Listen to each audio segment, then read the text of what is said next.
முதல் வாசகம். தங்களின் கடவுளாகிய ஆண்டவரின் குரலை கேளாத மக்களினம் இதுவே. இறைவாக்கினர் எரேமியா நூலிலிருந்து வாசகம். அதிகாரம் 7, இறைவசனங்கள் 23 முதல் 28 முடிய. ஆண்டவர் கூறியது: நான் இஸ்ரேலுக்கு கொடுத்த கட்டளை இதுவே, என் குரலுக்கு செவி கொடுங்கள். அப்போது நான் உங்களுக்கு கடவுளாயிருப்பேன், நீங்கள் எனக்கு மக்களாயிருப்பீர்கள். நான் கட்டளையிட்ட நெறிகள் அனைத்தையும் கடைப்பிடியுங்கள், அது உங்களுக்கு நலம் பயக்கும்.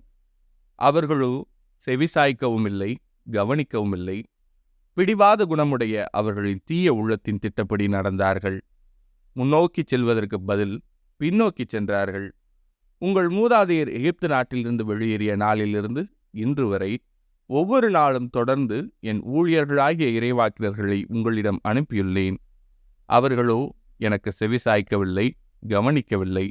முரட்டு பிடிவாதம் கொண்டு தங்கள் மூதாதையரை விட அதிக தீச்செயல் செய்தனர். நீ அவர்களிடம் இச்சொற்களையெல்லாம் கூறுவாய், அவர்களோ உனக்கு செவிசாய்க்க மாட்டார்கள். நீ அவர்களை அழைப்பாய், அவர்களோ உனக்கு பதில் தரமாட்டார்கள். தங்களின் கடவுளாகிய ஆண்டவரின் குரலை கேளாத, அவர் தண்டித்தும் திருந்தாத இனம் இதுவே என அவர்களிடம் சொல். உண்மை அழிந்து போயிற்று, அது அவர்கள் வாயிலிருந்து அகன்று போயிற்று. இது ஆண்டவரின் அருள்வாக்கு. இறைவா, உமக்கு நன்றி. பதிலுரை பாடல். உங்கள் இதயத்தை கடினப்படுத்தாதீர்கள், ஆண்டவர் குரலை கேட்டிடுவீர். வாருங்கள், ஆண்டவரை புகழ்ந்து பாடுங்கள், நமது மீட்பின் பாறையை போற்றி ஆர்ப்பரியுங்கள். நன்றியுடன் அவர் திருமுன் செல்வோம், புகழ் பாக்களால் அவரை போற்றி ஆர்ப்பரிப்போம். உங்கள் இதயத்தை கடினப்படுத்தாதீர், ஆண்டவர் குரலை கேட்டிடுவீர். வாருங்கள், தாழ்படிந்து அவரை தொழுவோம், நம்மை உருவாக்கிய ஆண்டவர் முழந்தாளிடுவோம். அவரே நம் கடவுள், நாமோ அவரது மேய்ச்சலின் மக்கள். நாம் அவர் பேணி காக்கும் ஆடுகள்.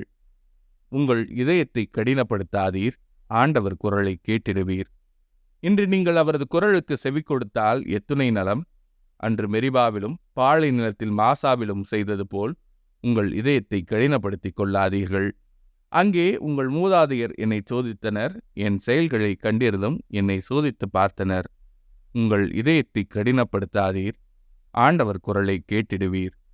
நற்செய்தி வாசகம். என்னோடு இராதவர் எனக்கு எதிராக இருக்கிறார். லூக்கா எழுதிய தூய நற்செய்தியிலிருந்து வாசகம். அதிகாரம் 11, இறைவசனங்கள் 14 முதல் 23 முடிய. ஒரு நாள் இயேசு பேச்சிழந்த ஒருவரிடமிருந்து பேயை ஓட்டினார். பேய் வெளியேறவே பேச்சற்ற அவர் பேசினார்.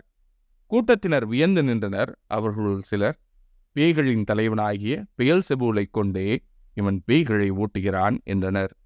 வேறு சிலர் அவரை சோதிக்கும் நோக்குடன் வானத்திலிருந்து ஏதேனும் ஒரு அடையாளம் காட்டுமாறு அவரிடம் கேட்டனர்.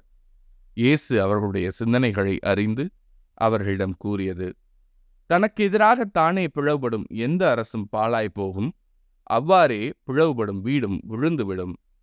சாத்தானும் தனக்கு எதிராக தானே பிளவுபட்டு போனால் அவனது அரசு எப்படி நிலைத்து நிற்கும்? பெயல்செபூலை கொண்டு நான் பேய்களை ஓட்டுகிறேன் என்கிறீர்களே. நான் பெயல்செபூலை கொண்டு பேய்களை ஓட்டுகிறேன் என்றால் உங்களைச் சேர்ந்தவர்கள் யாரை கொண்டு பேய் ஓட்டுகிறார்கள்? ஆகவே அவர்களே உங்கள் கூற்று தவறு என்பதற்கு சாட்சிகள். நான் கடவுளின் ஆற்றலால் பேய்களை ஓட்டுகிறேன் என்றால் இறையாட்சி உங்களிடம் வந்துள்ளது அல்லவா?